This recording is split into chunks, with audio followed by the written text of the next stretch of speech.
Hi, my name is Michael Killian. I'm 20 years old, and I've done a lot of bad things in my life. You see, I grew up in a place where rules didn't matter and survival meant doing whatever it took. The slums, they hardened me. There, it wasn't about right or wrong. It was about getting by. Stealing, fighting, joining a gang, it was all just another day. At first, I did it for money, to fill my stomach, but as time passed, it became something more.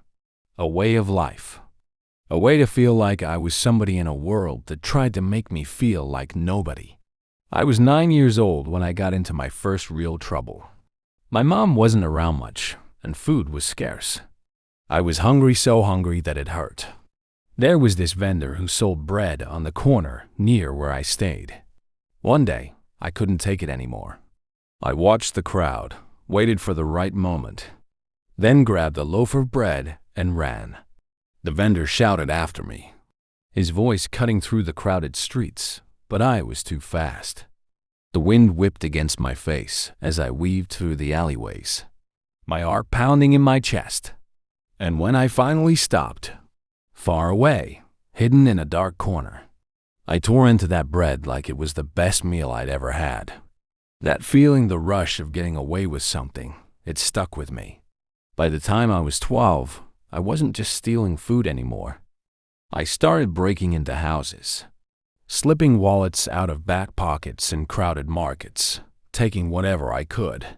Each time I got away with it, I felt invincible, like nothing could touch me.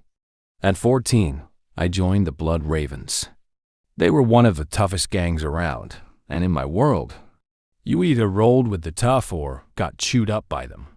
It started with small stuff, standing on street corners, making sure no one crossed into our turf.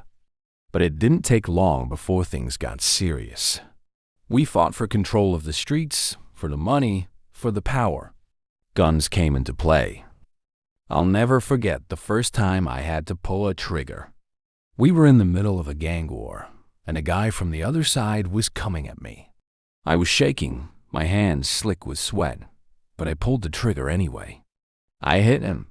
He didn't die, but I heard later that he never walked right again. I didn't feel guilt. I didn't feel anything. Just power. The kind of power that made me feel like I was finally in control of my life. But then I met her, Ella Grace. It was a rainy night, and I had just finished up some business with the Ravens.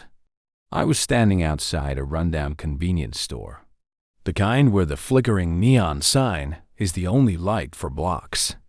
And there she was, dark hair, soaked from the rain, her green eyes sharp and alive, like she could see right through me.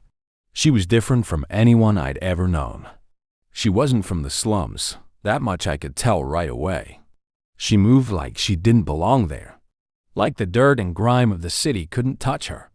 Subscribe and leave a like, also share to show your support. Thank you.